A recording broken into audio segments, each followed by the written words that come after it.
the appointment of an individual employee, no action was taken. At this time, I would ask you to participate in our traditional moment of silence.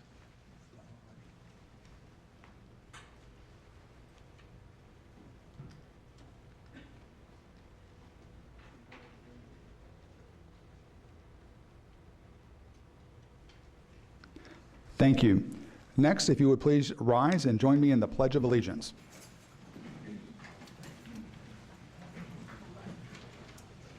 I pledge allegiance to the flag of the United States of America and to the republic for which it stands, one nation, under God, indivisible, with liberty and justice for all.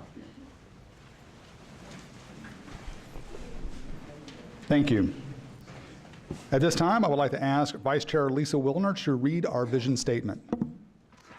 All Jefferson County Public School students graduate prepared, empowered, and inspired to reach their full potential and contribute as thoughtful, responsible citizens of our diverse shared world. Next up, we will have our recognitions and resolutions. At this time, I'll turn it over to Ms. Terry Robinson to take us away. Dr. Polio, Board Chair Chris Brady, and members of the Jefferson County Board of Education. This evening, we are proud to recognize 11 JCPS schools who have attained fidelity in the implementation of positive behavior interventions and support for the 2016-17 school year, which is a systems framework for creating a positive learning environment in which all students can be successful. Dr. Steve Hutton, Director of Kentucky Center for Instructional Leadership, and Dr. Naomi Brahim will join us in the recognition. Dr. Polio, Board Member Diane Porter, Assistant Superintendent Michelle Dillard, please come forward to congratulate the school in District 1, Western Middle School for the Arts, Principal Kim Rice and teacher Sarah Carey. Will you please come forward?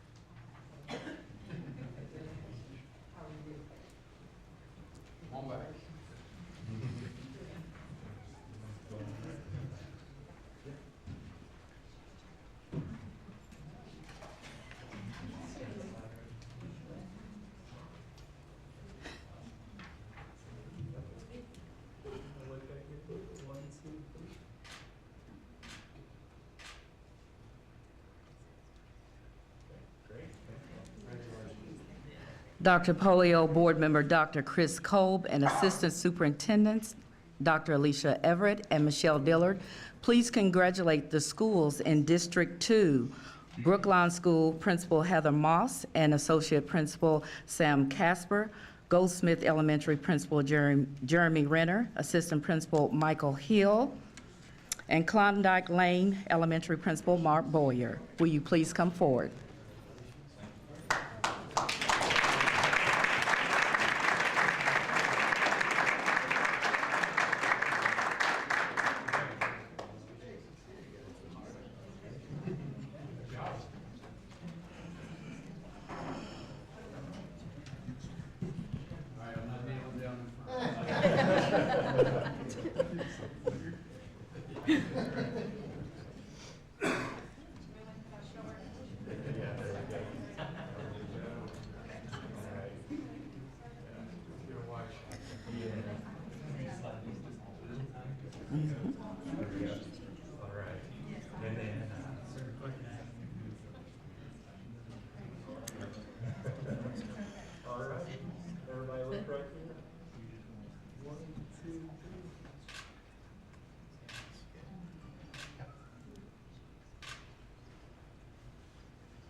Dr. Polio, Board Member Stephanie Horn, and Assistant Superintendent Dr. Katie Zeitz, please extend congratulations to the school in District 3, Westport TAP, Assistant Principal Sean Edwards.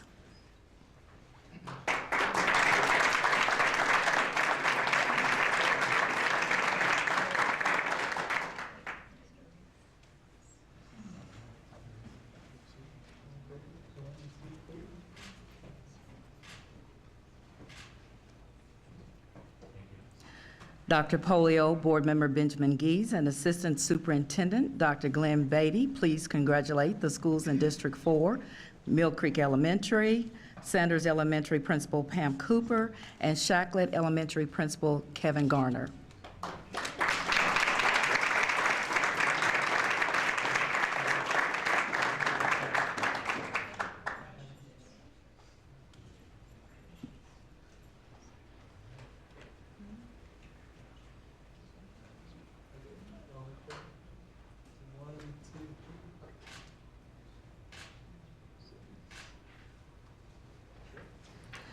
Dr. Polio, Board Member Linda Duncan, and Assistant Superintendent Dr. Katie Zeitz, please extend congratulations to the school in District 5, South Park TAP, Assistant Principal Sean Edwards.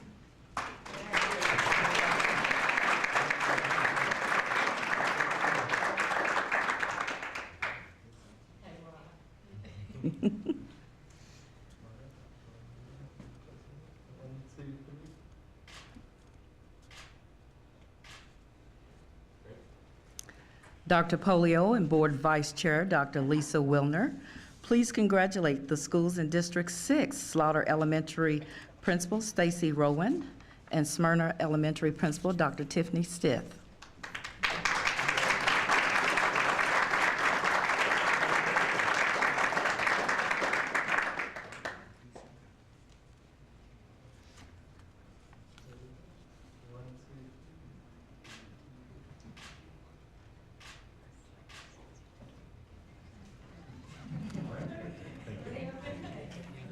Next, we have the honor of recognizing Marie McNair, who was named the 2017 Kentucky Special Education Teacher of the Year by the Kentucky Council for Exceptional Children. The award recognizes exemplary individual in the profession who demonstrates an outstanding commitment and meritorious service to individuals with exceptionalities in the state. Dr. Polio, Board Member Dr. Chris Kolb, and Assistant Superintendent Dr. Alicia Everett, please come forward to congratulate Marie. Joining in the recognition are Principal Heather Moss, Associate Principal Samuel Casper, Counselor Holly Duke.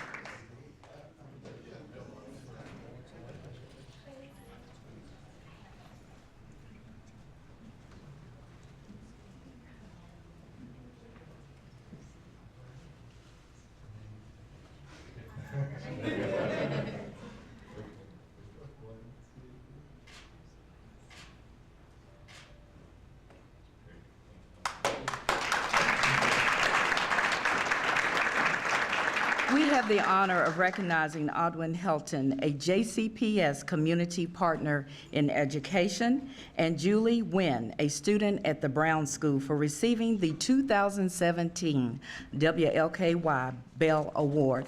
Mr. Shelton, a prominent and distinguished community member, was recognized for his outstanding commitment and service to JCPS students and to young African American males. He volunteers his time mentoring and being a role model to students at Roosevelt Perry Elementary School. He is very dedicated to serving his community by serving on various committees and boards that provide educational opportunities and resources that help JCPS prepare students to be college and career ready.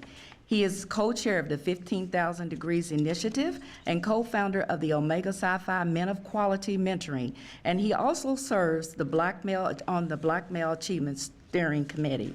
Julie is an exemplary role model for her peers, demonstrating her dedication to her community and school district. She devotes her time to volunteering at medical facilities such as Norton Children's Hospital, Norton Healthcare, the James Graham Brown Cancer Center, and Baptist Healthcare. She also serves on the Senior Team Board for Norton Children's Hospital and the Louisville Zoo Youth Board. She is an active member of her school's Environmental Club Recycling Program and the school's Enrichment Program. Dr. Polio, Board Chair Chris Brady, Board members Diane Porter and Stephanie Horn, and Assistant Superintendent Joe Lefford, please come forward to thank and congratulate Mr. Shelton and Julie. Joining in the recognition is Brown School Principal Dr. Angela Parsons.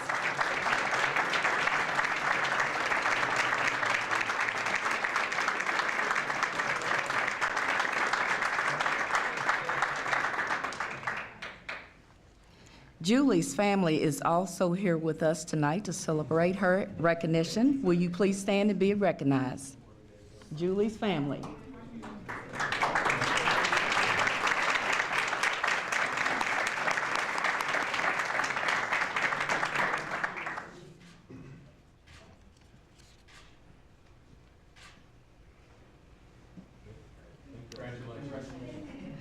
Dr. Polio and members of the Jefferson County Board of Education, this concludes our recognitions for this evening. Thank you. Thank you, Ms. Robinson. At this time, I'd like to ask if there is a motion from my colleagues to receive the recognitions. Motion made by Member Geese. Is there a second? Second made by Member Porter. All those in favor? Motion passes. Thank you very much. As it is our custom, we will take a 2-minute recess and allow those who have been gracious enough to spend their time with us today to be recognized for your great accomplishments to be able to leave, and including students who might need to do some homework. So we appreciate that, and so we'll take a 2-minute recess and we'll reconvene at around 7:17.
All right, so we're going to come back to order now. Before we move on into the regular agenda, I just want to make acknowledge a couple of things that you might notice around the room. We're in the process of upgrading our technology to accommodate these meetings. Obviously, we have new microphones. For those of you who've been following us over the years, you might notice that these are new. And our sound hopefully will be a lot better. I want to commend our communications team and our IT team who have been working on this for probably about a year now, from what I understand.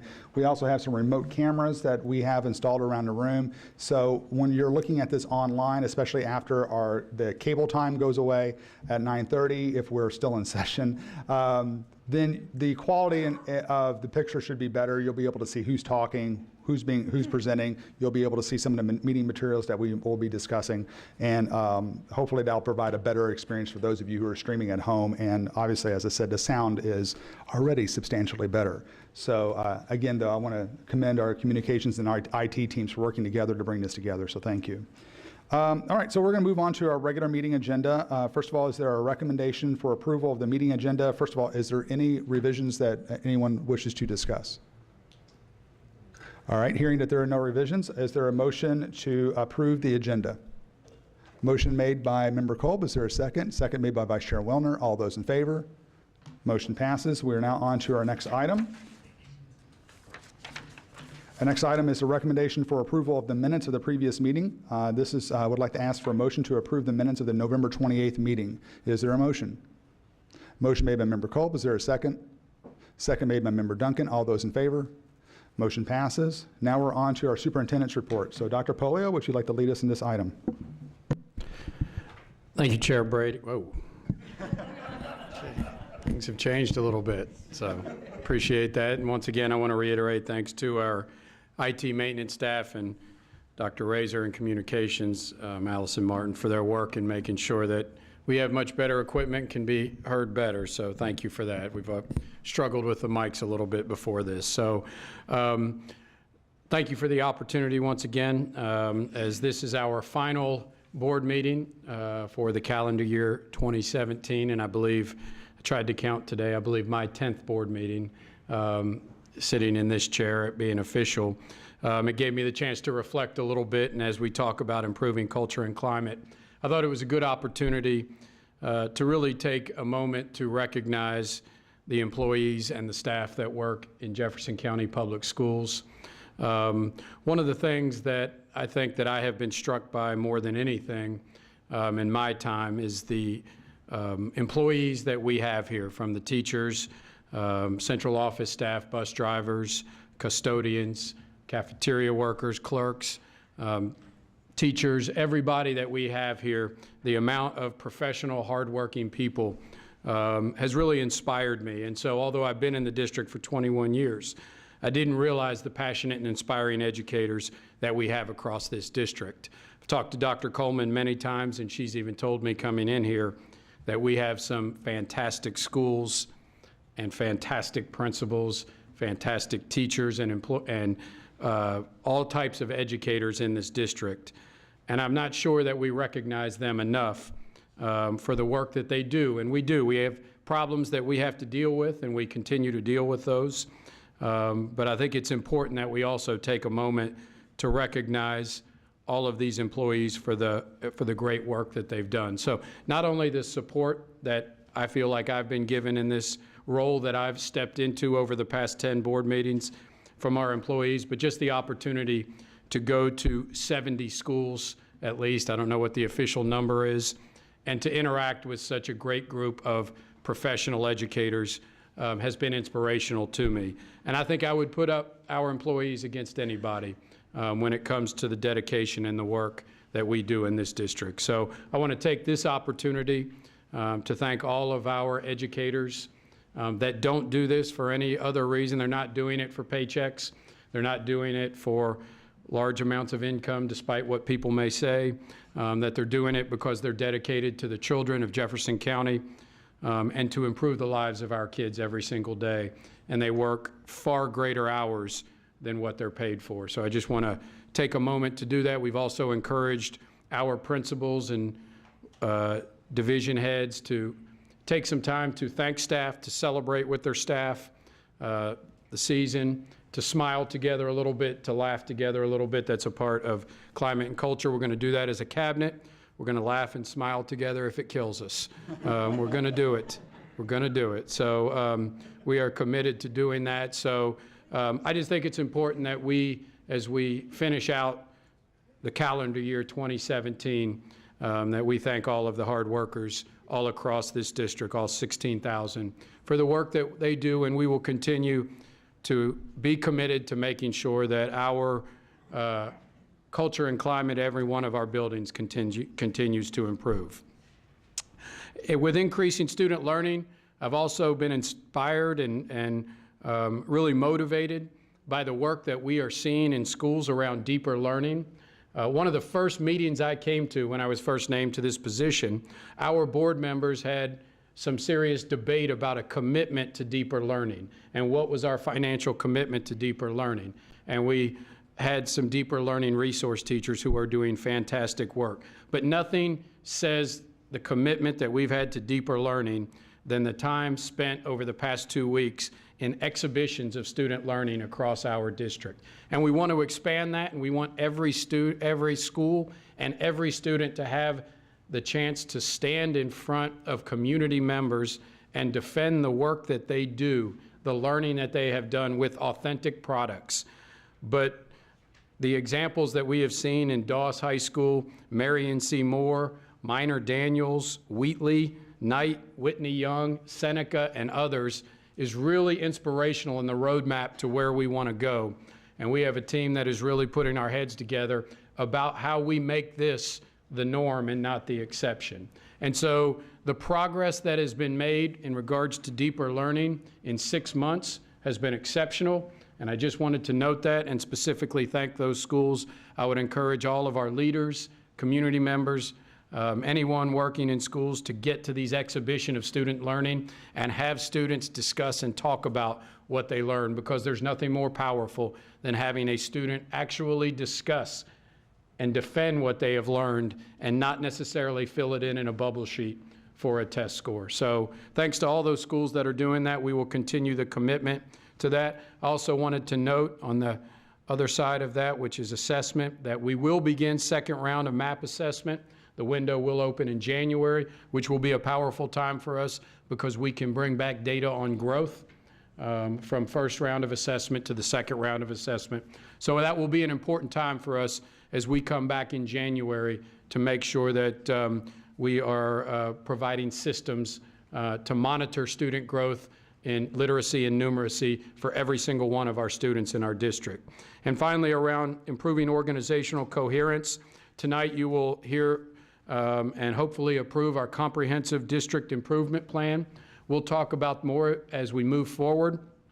I have been, I'm happy with the progress that we made, going from over 125 strategies to under 30 strategies that are very focused around Vision 2020 and the work that we are doing. We need to continue to grow around that. We are committed to making sure that the CDIP is a living and breathing document that is not something we develop at mid-year, but instead it almost writes itself from our focus, our vision, and our purpose. And we will continue to work to make sure that happens, and we're looking forward to that discussion. And finally, I did want to highlight the work of our board committees. I know we had a lot of discussion around board committees at our summer retreat, but over the past 2 weeks, I've been very pleased with the work that has been done around our committees. We've had 5, well, by the end of this week, we will have 5 committees that have met over the past 2 weeks.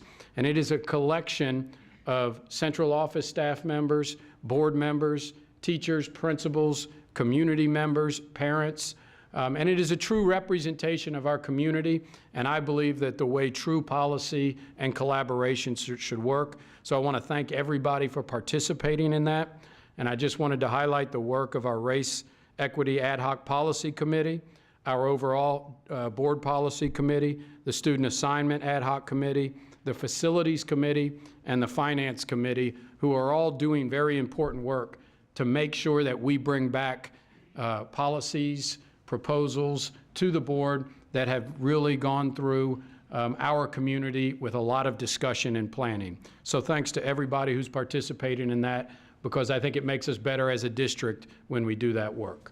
Thank you. Thank you, Dr. Polio. Moving on to our next item will be persons requesting to address the board regarding action, information, or consent items, of which there are none. So we will move on to our next item, which will be persons requesting to address the board regarding non-agenda items, of which there are 4 speakers. Our first speaker is Bill Allison regarding SROs in public schools. As Mr. Allison makes his way to the table, let me go over our policy. In accordance with Board Policy 01.421, the board expects persons who have signed up to address the board will limit their remarks to the subject that they listed at the time they signed up, that their presentation will not include any defamatory or abusive remarks about the subject, and that they will present their remarks in a manner that is consistent with the orderly conduct of the meeting. Also, in accordance with board policy, the board reserves the right to limit, extend, or terminate discussion on any subject. Speakers before the entire board are not allowed to use props, displays, or any other objects during the presentations. However, informational handouts may be given to our Assistant Secretary to the board for distribution prior to or following the meeting. Each speaker is allowed 3 minutes to address the board and may not share these minutes with any other speaker. At the end of 2.5 minutes, a bell will sound once. You will then have 30 seconds to finish your statement. At the end of 3 minutes, a bell will sound twice, indicating that your time is up. That sound actually might change a little bit because we have a new system, so I haven't heard the new bell sound or buzzer sound. I'm not sure what it is, but it's going to be a different sound. It's not going to be an actual bell that we've traditionally had. The superintendent will look into the speaker's issues and, if necessary, represent the board and follow up or recommended action to the board. The full board policy concerning public participation in open meetings is available for viewing on our website and at the sign-up sheet. So with that being said, Mr. Allison, the floor is yours. Thank you. Thank you very much. Good evening. I want to urge the school board to reconsider stationing police inside schools and to remove police from all schools as soon as possible. Police in school leads to further criminalization of our young people, especially those of color. This board can and must develop a process that provides safe and secure learning environment for all students, as well as teachers and administrators and all those who patronize our schools. While at the same time, this board must fulfill its legal duty of educating all students. SROs in schools often can lead students to be stigmatized as criminals for the rest of their lives for youthful behavior that may be stupid, impulsive, childish, crazy, many things I did when I was in high school and middle school.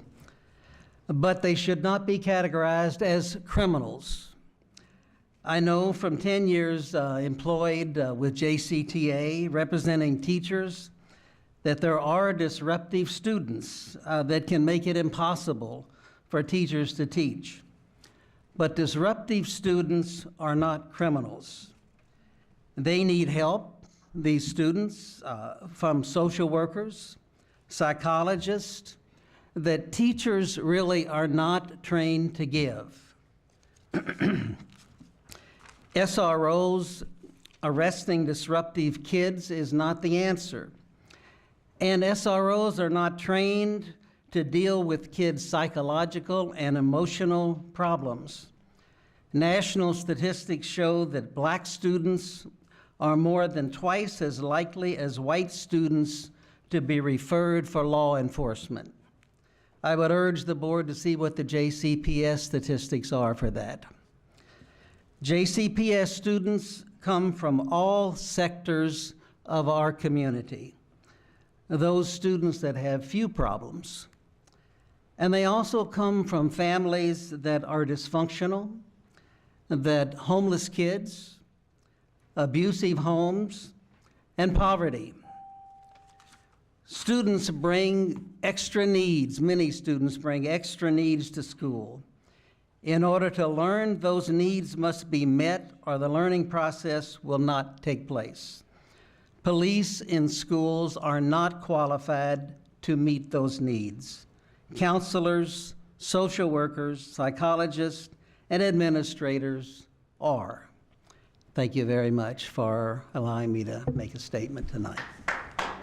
Thank you, Mr. Allison. Next up is Shamika Parrish Wright, and she will also be talking about SROs in public schools. After Ms. Parrish Wright will be Christi Kelly. Ms. Parrish Wright. Thank you. Good evening, board members, Superintendent Polio, JCPS staff, and community members. Just in case I don't make it through all my talking points, I want to say this is not an easy topic for me. I grew up going to 17 schools in Cincinnati Public Schools, not because I was bad or anything, we just moved, but there was a police officer in every school I was in, and a lot of my family are police officers. But now I am a mother of 2 black sons that are in the audience now, and I've seen what's happened, and it's getting worse and worse, and I don't want any student to be automatically criminalized in our school systems. And I can't judge your level of safety, and you can't judge my level of safety, but we can create an environment in our schools where all kids feel safe and they can feel like they're not going to be treated different because of their race or their economic status. So I wanted to be clear about that. I respect you all, I respect the school system, and I respect the staff, but something has to change. I am a mother of 6. 3 of my children have graduated the JCPS school system, and 3 of them are still in JCPS schools. When I saw the video of Jeffersontown police attacking students at Jeffersontown High School during a classroom altercation, I was horrified. What if my child was kneed on the ground and threatened with tasers? I send my children to school to learn, but as black children, I have to worry about them being profiled, treated more severely for the same behavior white children more often get away with. Yes, I have to worry about whether my children are safe in school, not from each other, but from the police. There is a history of school resource officers, SROs, targeting children and youth of color in particular. This is happening around the country, and it is happening here in JCPS. Despite the popular belief that police in the schools make schools more safe, the studies show that more police in the classrooms make classrooms less safe for students and teachers alike. I just asked my son, who goes to Maupin, how he felt about officers being in school, and he said he doesn't see them and he doesn't want them. He just doesn't want to be treated different if they came. Teachers struggle to get the counselors they know are needed to get the training and funding for restorative justice practices covered in the school budget. While these needs go unmet, the budget for policing in the schools continues to rise. I call on you to fund restorative justice training and counselors, not more police. As a mother and as a member of this community, I call on you to create schools that are safe from violence targeted at children of color by police. Thank you. Thank you, Ms. Parrish-Wright. Next up is Christi Kelly regarding high expectations for students, teachers, and administrators. And after Ms. Kelly will be Sheldon McElroy. Ms. Kelly, the floor is yours. Thank you. Thank you all, board members, and I really respect you all and appreciate you all. As a teacher, it's not easy. I almost feel like this is my pal making a trip to Rome. But in regards to as a teacher, I think it's very, very important. And today I'm here to represent at-risk students with disabilities and without disabilities of all colors, socioeconomic backgrounds, and religions. And I will say what I've experienced as a teacher and as a person with disabilities. Oftentimes I run in that the bar is so low. And I'm sitting before you here today saying that those students can learn if we give them the instruction that evidence-based is and the support. And I'm also here to talk about in regards to expectations. The school that I'm at now, I will say we have wonderful teachers. 75% of our teachers are excellent, okay? Super great, and we are doing wonderful things. But we also have students that are slipping through the cracks. And what I'm seeing is those students are falling victims to the school-to-prison pipeline. And that school-to-prison pipeline, it needs more oversight from you as our board, meaning that we are right now in a society where, especially in public schools, evidence-based, data-driven. I don't think that anyone has went under the surface to look at how many students are coming to and from MDA without rehabilitation and restorative. That's, similar to the prison. Before you, I know that you all have approved to expand it, but before you expand it, I'm asking you as our school board members and for our community, because I believe in Miner Daniel's mission, I believe in the vision, and I know growing up in the West End that it's needed. As a teacher, I know what we experience. But what I'm saying to you all is that if we have a mission statement on paper and a vision statement, and it's not being implemented, and we're being told that we need students, 20 students, to go back from middle and high just to impress the board and the community, but we've exempt those students from referrals, teachers are being told, and as an ECE teacher, it is my job to report accurate data. And when that happens, and marijuana is smelled in the hallways today, but a student is exempt for the sake of the community of ensuring that our school looks good. And so I'm asking you all that when you go to the schools, please talk to the students with disabilities. When you come to our schools, talk to the students. Don't always talk to the adults and the staff in the building, but talk to the students and ask them what they're learning and what's going on in the building. Thank you. Respectfully, Christi Kelly. Thank you, Ms. Kelly. Next up will be Shelton McElroy. Mr. McElroy, the floor is yours whenever you're ready. I'm Shelton McElroy, and I'm less concerned with racist, bigoted principles than I am with institutional racism and policies that inflict racism. Although leadership that's racist is not something to be dismissive of. So my experiences as a early Head Start Policy Council parent, watching a projector screen project potential candidates that we were going to be hiring.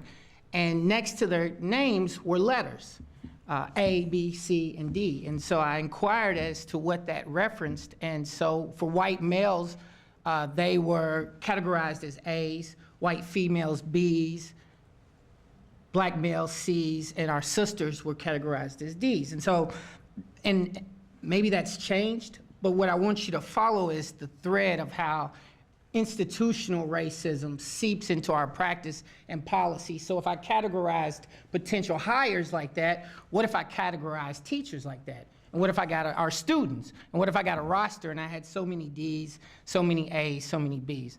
So follow that. One day, my daughter in 5th grade came home. She was on black.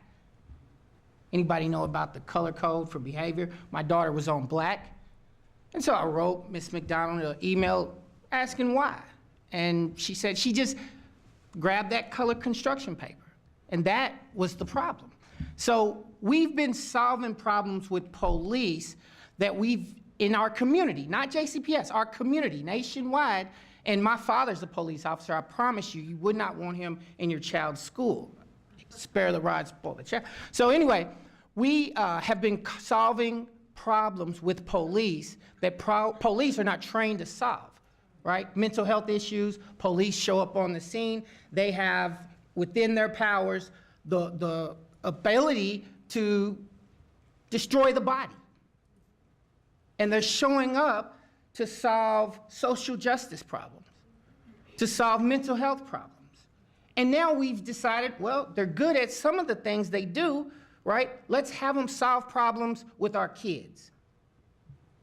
You need a new tool, you need innovation. Strategies, ideas. We can be creative and come up, we can be the epicenter. Schools across the nation can look at us and see us come up with innovative strategies and approaches to keep our schools safe, support police in the community, let them go and make sure that our kids are getting on the bus safely. But we don't need them in our schools because we can solve the problem of childhood behavior as well as late adolescent behavior with new strategies and innovation. Thank you all. Thank you, Mr. McElroy.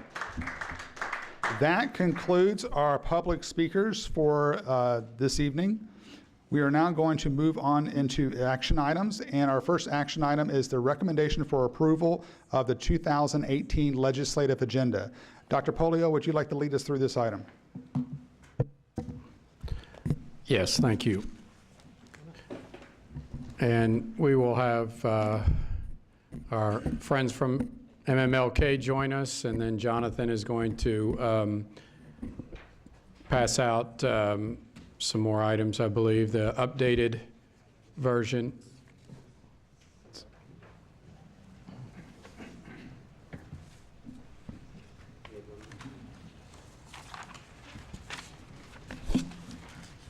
So as you recall, board members, we began this process at our retreat in early October, where we had a presentation and a first draft of our legislative agenda presented to us.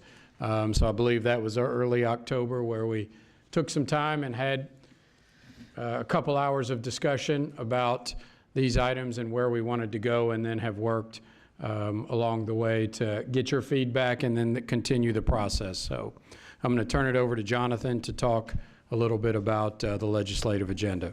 Okay, and so joining me is Abby Piper and James Higdon, part of the team from MMLNK that are helping us with our work in Frankfurt.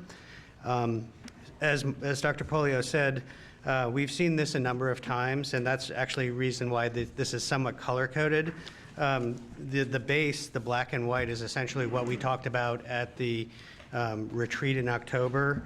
The things that are in red are things that came forward during the work session when you all had some additional things that you were interested in. This is my attempt to try and capture that.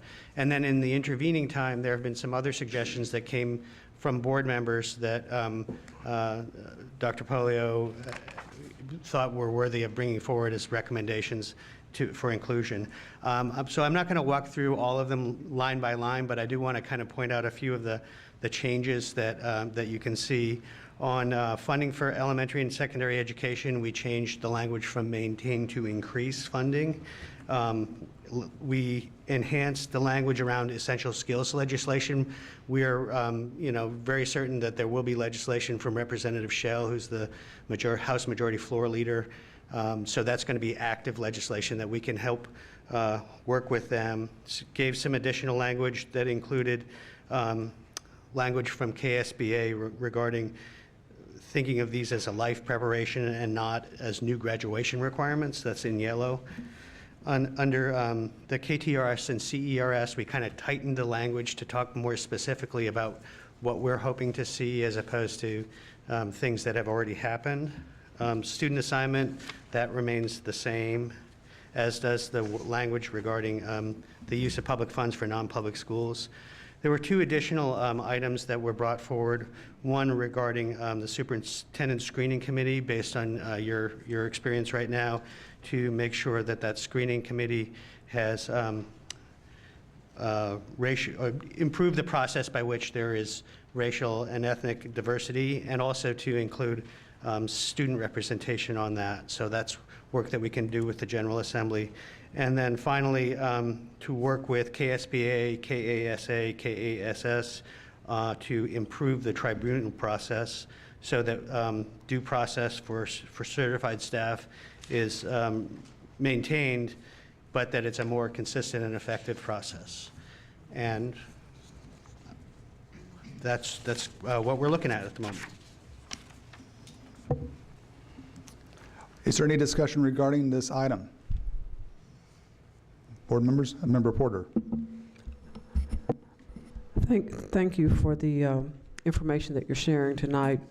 I especially want to thank you for the addition of the item that talks about the Superintendent Screening Committee, because it has been a concern that I have voiced, and others have nodded their head that it's a concern for them also. So I appreciate the opportunity to put it on here. Thank you for listening to me when I was talking too long, but thank you for listening. I do have a question, because I see that some changes have been made. So when you say, I'm looking at that one item specifically, where it says that JCPS supports legislation to ensure that the membership of a district's superintendent screening committee generally reflects. Could you talk to me about the word generally reflects versus just committee reflects the racial and ethnic composition of the student population? And I'm not trying to wordsmith, so please. Okay. That's not what I'm trying to do. I've been a typing teacher. That's not what I am tonight. But would you talk to me about the use of the word generally reflects, just instead of saying reflects? So that was my language, and really what it was an effort to retain the direction that I hear strongly from the board, that this is something that needs to happen, while maintaining a degree of flexibility so we can have conversations with legislators on what that looks like. And particularly I was thinking about, we're going to have to work through the reality that reflecting the composition will look different in different school districts. So there are some school districts that are 97% white, and then we're, majority non-white student population. And so that was an attempt to just allow that conversation to occur. We'll be talking to legislative leaders to help think through what that really looks like. So it'll get pinned down in legislation as opposed to in our legislative agenda. Okay, thank you. Further comments from any other board members? Any concerns? Okay. I'll just conclude by saying thank you very much for this being a living, breathing document. I know that board members have given, as you can tell from up here, quite a bit of feedback, and you've been able to incorporate that in a very good way, in a more comprehensive way. So I want to thank you on your efforts, and also wish you good luck in trying to carry this legislative agenda forward. I know obviously that legislative session will be jam-packed full of stuff. Dr. Polio, did you have any words? I mean, they got to earn their keep. They got to say something, don't they? Don't you got to say something? Thank you. Go ahead. Say something for us. Well, thank you all. I can't understate the importance of a document like this as a roadmap that gives us strategic direction in what will be a very chaotic legislative session that begins in 3 weeks. So I think the term living, breathing that Chairman Brady mentioned is the best way to approach this. We will experience curveballs. There will be issues that we can't anticipate that will come up, issues that we do anticipate that may not come up. So nimble responsiveness and feedback from you all will help guide us to a very successful session. So thank you all. All right.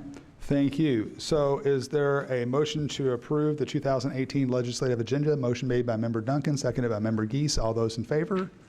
Motion passes. Thank you very much for your time. Thank you. We will now move on to our second action item, which is a recommendation for approval of the 2017-18 Comprehensive District Improvement Plan. Dr. Polio, would you like to introduce this item? Yes, thank you. We'll have Dr. Dossett and Dr. Coleman come up to talk us through the process of our Comprehensive District Improvement Plan. As I said earlier in the Superintendent Report, we have, I believe, definitely improved the process. As you can see, the District Improvement Plan in itself, it's a little different that we develop our improvement plan or our game plan halfway through the school year. And so that is a little different. So as we continue to move forward, an important part of this will be in subsequent years that we hope and believe that the CDIP will almost write itself based upon our improvement plan, and everything we do will center around that CDIP. And so I want to reiterate this point. This is not just a compliant document. And so I encouraged our cabinet today, and I don't know if anyone has said that in recent years, but this is not just a compliant document. The CDIP has to be a living, breathing guide of what we've done and what we will be doing. So although it is almost halftime, this should document exactly our improvement plan. And so as we move forward, we expect to even be better at this the subsequent times we do it. So Dr. Dossett, it's all yours. Great, thank you.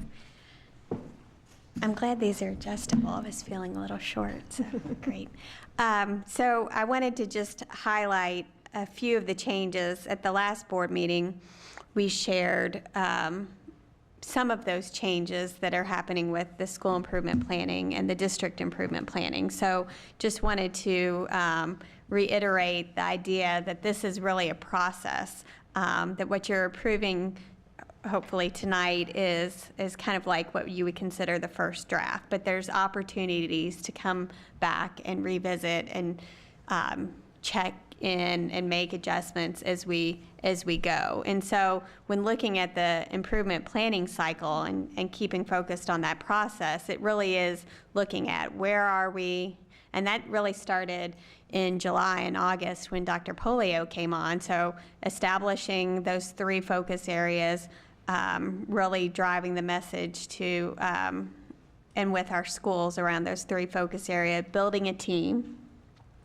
and connecting with schools and communities. So that was the beginning this year with that process. Where do we need to be? So looking at our accountability results, looking at our MAP assessment, looking at the comprehensive school survey results that we did in the fall, and then how do we get there? So that involved working on the strategies that you see in the district plan. So whether it's graduate profiles, the deeper learning mini grants, identifying the budget priorities, that's how we're getting to where we need to be.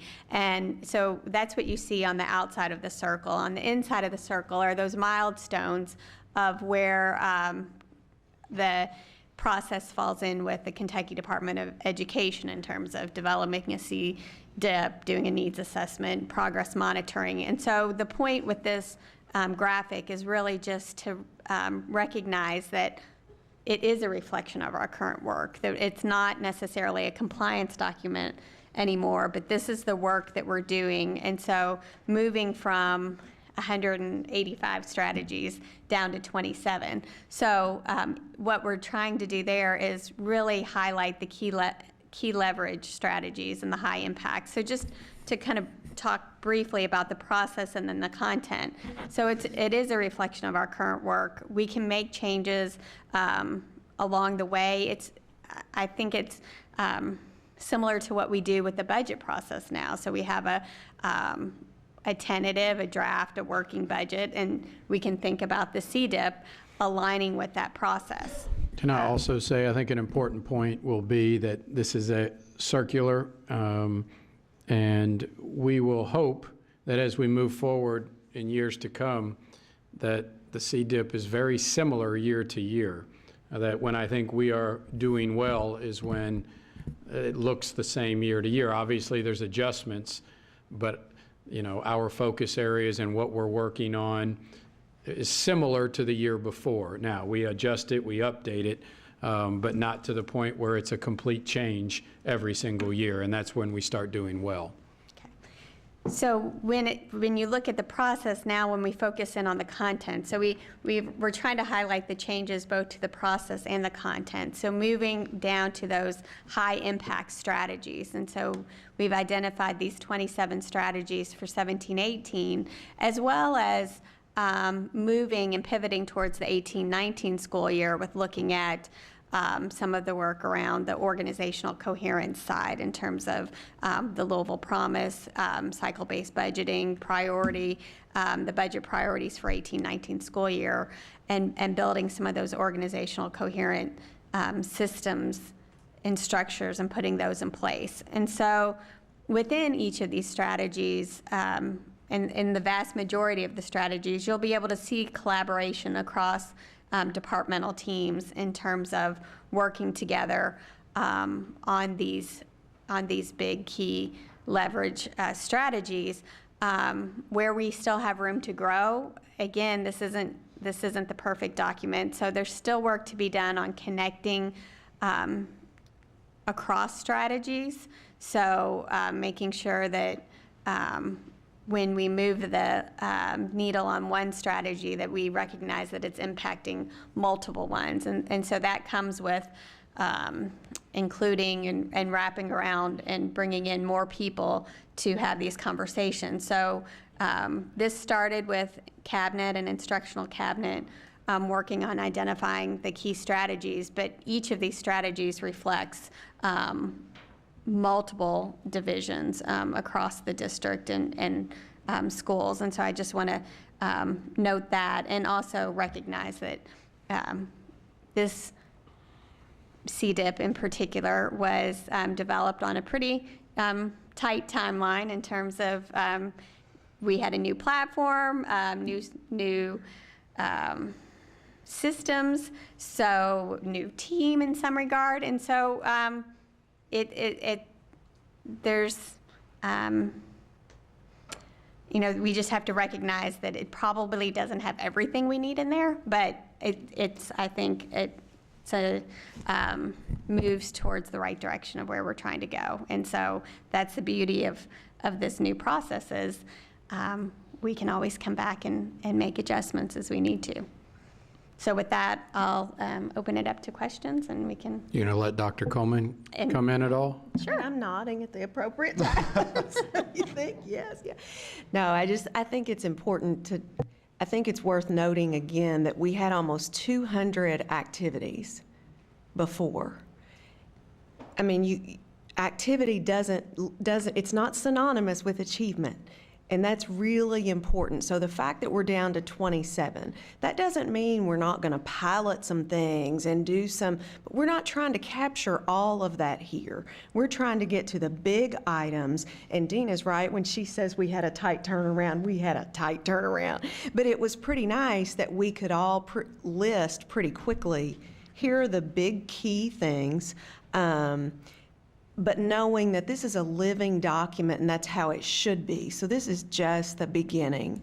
And I think it's a good plan, and it is definitely not compliance. I mean, we don't have any time to do something just because it's a requirement. It's got to mean something for us here, so good work.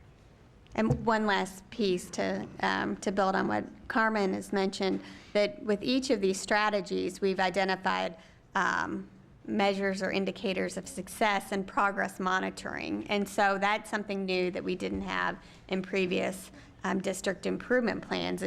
And it's our first round of these indicators of success and progress monitoring, and there needs to be some calibration across strategies.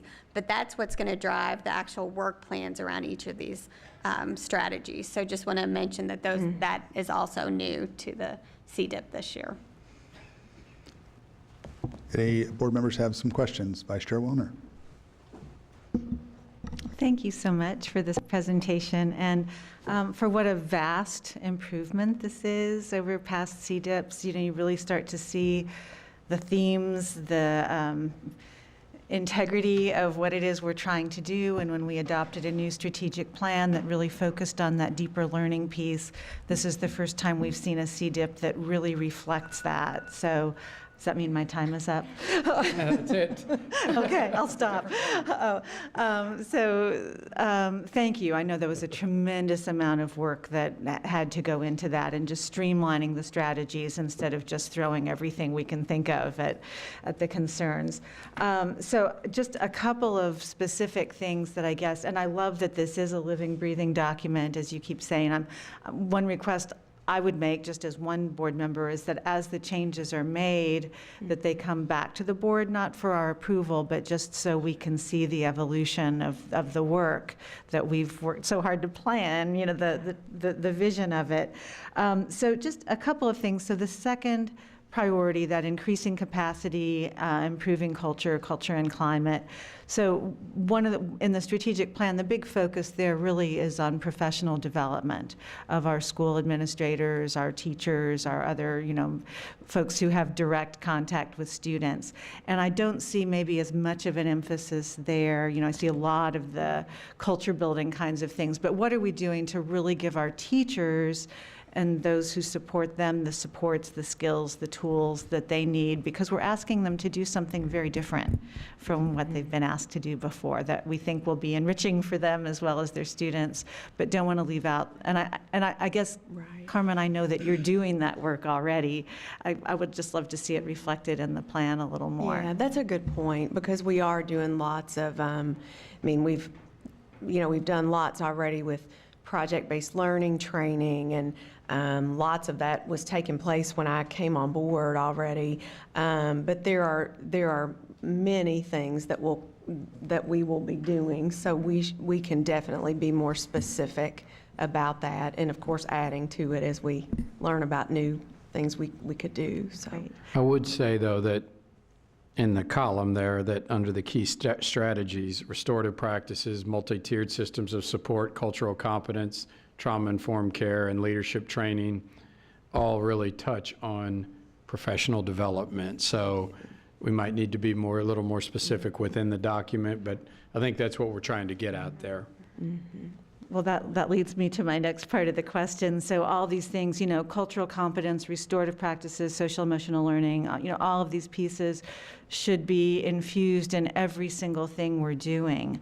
And still, as I look at the more detailed version of the plan, it looks like these are discrete programs here and there, and there's a little bit of this and a little bit of that. But really, it's a holistic philosophy of how we approach our students, our teachers, how, the kind of district that we want to be.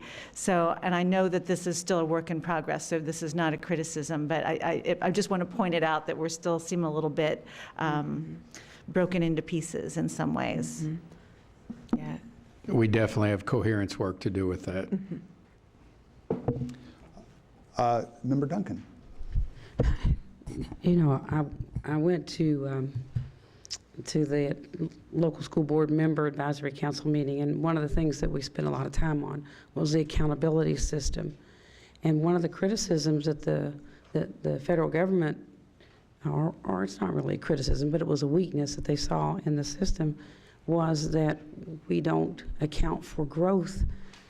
50% of the accountability system is not growth. But when I look at this and what we're focused on, it's very much on growth and continuous improvement. And of course, my big complaint about that is it's prescribed continuous improvement. It's prescribed at a certain pace, assuming every kid is going to be moving at a certain pace, and that we'll get every kid to a certain point by a certain year. And to me, that's where it gets all crazy. But the continuous improvement idea is definitely what we need to follow, and I see this is full of that. One of the things that I'm aware of is, I think Kelly Foster mentioned that all districts, all boards must review all school improvement plans. And of course, I said, well, 155. And she said, it didn't matter that we are responsible for 150, or to review 155 improvement plans from our schools, or however many produce those plans. So how do we address that? Because she's saying that is what we have to do. So how do we address that? So we checked on that with Dr. Foster and reached out to KDE. And while it's best practice to review all school plans, there is a process by which school improvement plans are approved, and that's through their SBDM council, or the principal if they don't have, or advisory council if they don't have a SBDM council.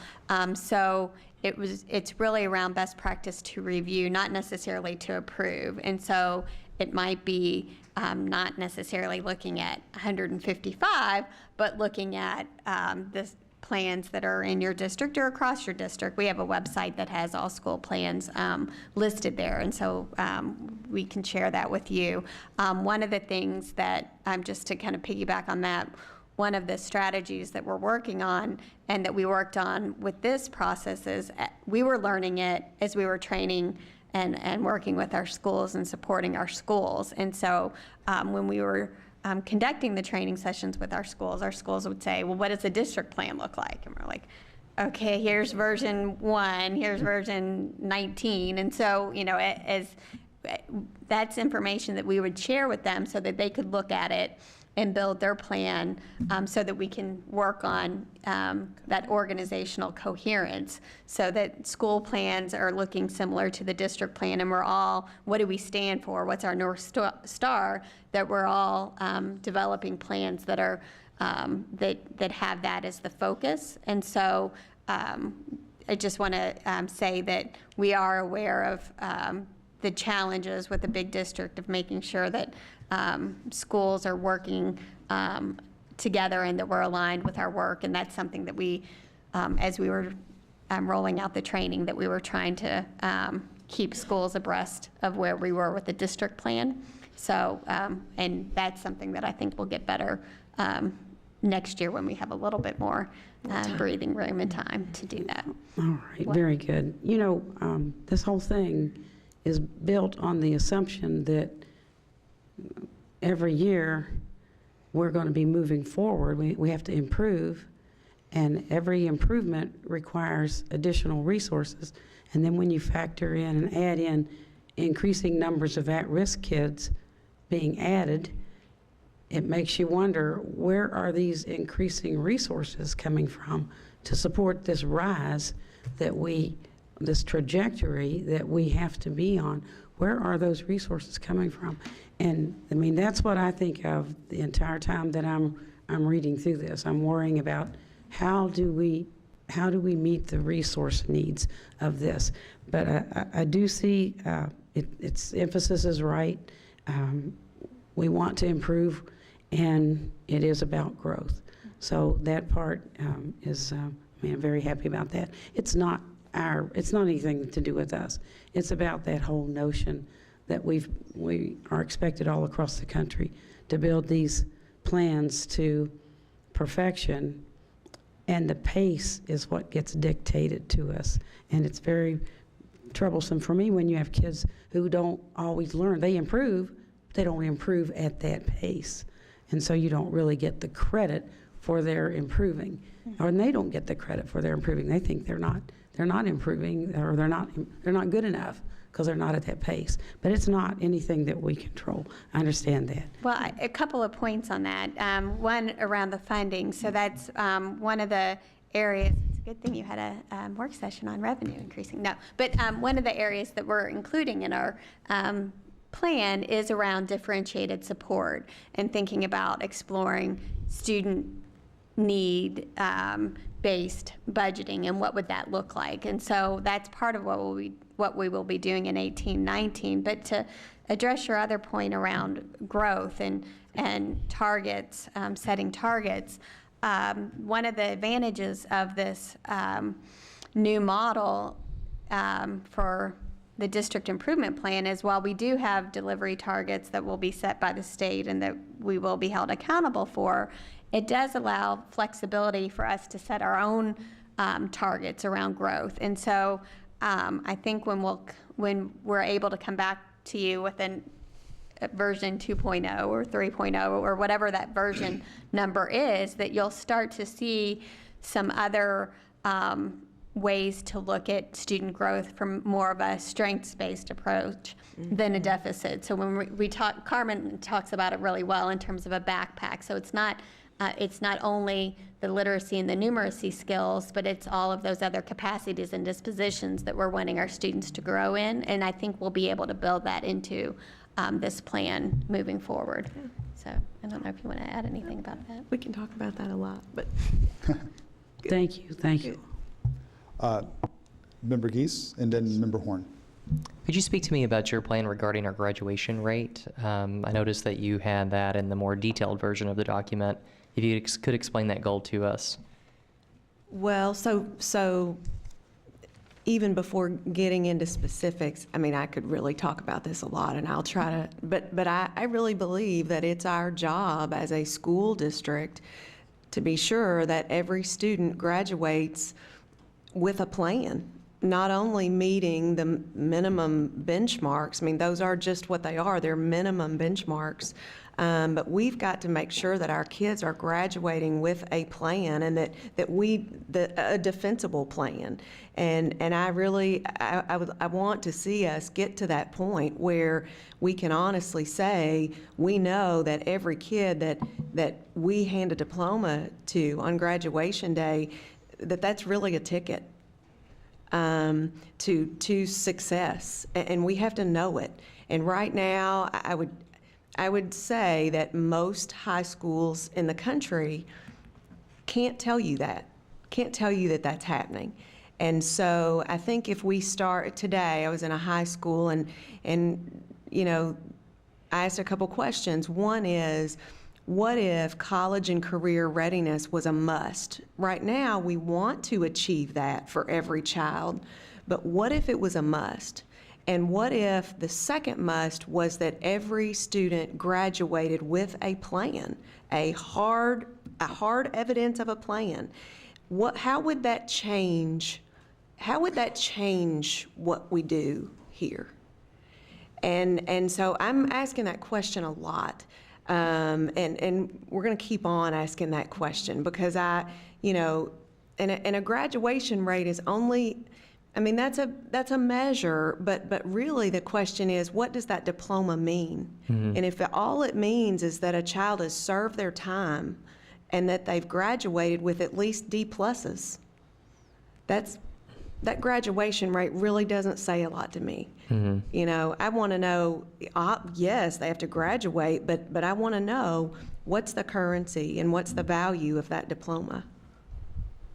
I could talk about this a lot longer than anybody wants to sit here and listen to me tonight, but it's a great question. Right, and I certainly agree with that. I thought that I had noticed that on an earlier version of the document that, if I'm not mistaken, right now the graduation rate sits at around 80%, whereas the goal is to move that more towards 90%. Is that correct? Yes. Could we also speak about our percentages of students who graduate college and career ready? I know that our graduation rate sits at 80%. College and career ready, what is that statistic? Gosh, I want to say. That's closer to, well, we saw a drop last year. It was closer to 61, but I think it's fallen down to the mid-50s because of the change in assessments and not offering some of the college placement assessments that we used to in the past. So right now, I'm in the process, as a matter of fact, this week of meeting with each assistant superintendent to talk about exactly what you're asking for the high schools. I've asked all the high schools to answer those two questions that I just posed earlier, and so they've given me their responses, and they're very willing and they want to, I mean, you know, we all want to think that we're producing graduates that leave us with their backpack filled with success, you know, those most important skills. But if we don't ask for some kind of proof of that, we're just letting them graduate with wishes, unfortunately, sometimes, and that's just not good enough. Right. Let me add to that too. So a concern that we have with that, yes, graduation rate, as Carmen said, is extremely important, and we have to continue to increase that number where kids are not being, we don't want them to be unsuccessful on that pathway. But when it comes to college and career readiness or transition readiness, it's that we have a system from K to 12 that we have that prepares them, as opposed to once a kid gets to end of their 11th grade, we start trying to figure out how we're getting them college ready, which happens all too often in our district and every district across America. And instead developing a pathway where a kid from the very beginning, and every school is contributing to that backpack for a kid's success. So it builds along the way, and it becomes very difficult for a student not to be college and career ready. And we're building that and continue to work on that. And we hope to bring to you plans in the near future that will really detail that systemic work. And I will certainly be happy to see that, but I think that we do have an issue when college and career readiness is at its mid-50s. 57. 57, and the graduation rate is at 80. That's a false achievement to say graduation rate is at 80%. If we cannot hand that diploma off knowing that 80% of those students are college and career ready. That's right. In my view, you don't get a diploma unless you are college and career ready. I would agree. And if we're handing that diploma off, we haven't prepared those students.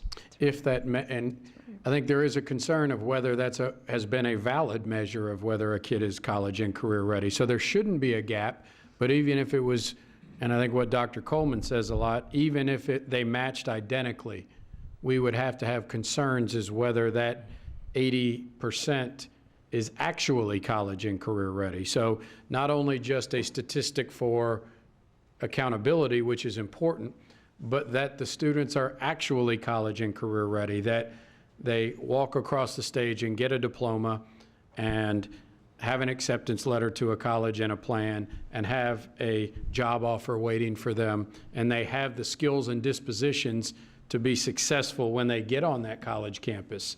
So we even think we're starting to build it as even bigger and more important than just a state accountability number, and building those dispositions that a student needs to be successful. And so I even think we have to think higher and have higher standards than that as we move forward. I think so, and I think that my pushback here is that looking at that goal of a 90% graduation rate, my fear is that the emphasis is not on the skills and the dispositions that our students must have in order to earn that diploma, but rather that 90% of them are graduating. Right. And so my question is then ultimately, why are we pushing that goal up to 90% and not focusing on what our true aim ought to be, and that's the college and career readiness data and statistics? So just this is a goal. The graduation goal is one that's a KDE delivery target, just like college and career readiness is a delivery target. So set by the accountability model. So I think what's important is while we do have those goals that are prescribed for us, we need to add our own internal goals around making sure that there's that alignment between readiness and graduation rate. Right, and I think that's a valid point. But again, ultimately, our responsibility ensures that the diploma is earned. That's right. Aside from that, are there any strategies that your team is developing or ideas that you have other than the ones that you've already expressed that will help to ensure there isn't such a glaring gap from 57% to 80%? We are working on a big plan that starts even before kindergarten, that a team of us met yesterday to talk about how we might start to build that. But the bottom line is this: what you're asking is exactly right, and what you know is that kids, those college and career readiness numbers, the college numbers, for example, are based on ACT.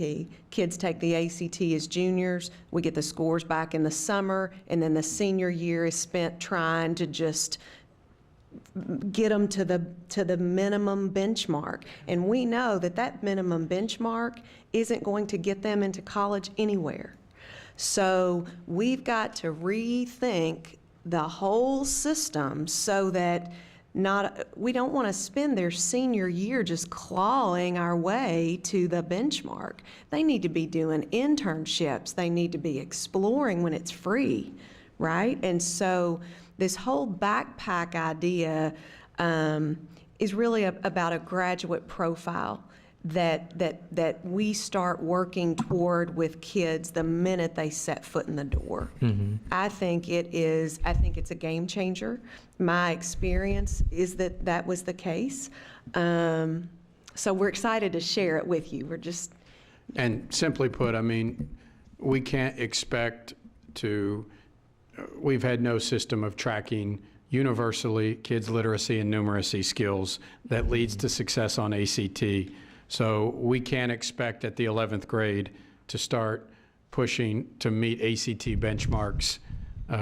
We have to have a system of accountability and intervention from K through 12. And I think that's what we've been missing that we're developing right now. And part of it was the universal screener, but implementing that in a system, that's a big part of that backpack too. Mm-hmm. We don't believe that a kid can be successful without those skills. So that's a part of the backpack, but those other success skills that we're expecting kids to have. So clearly we're working on that as we speak. Right, and as I said, I understand that we're on the ground level of that. I think those are statistics, though, that every member of the board, the public, and your cabinet should certainly pay attention to and make sure that there is not such a big gap. And I'll close by leaving with a thought. I think we also need to take a look into the idea of social promotion, and if that's something that truly is in the best interest of students. And I think we also need to start taking a look at other issues in education. I know grade inflation is an issue, the idea that students cannot fail particular classes or that they get a little bit of extra kickback, and so they don't pass those particular classes. I think also if we take a look at internal, external pressures put on teachers, we need to make sure that what the student earns is what the student gets, and leave it as simple as that. Thank you. Member Horn?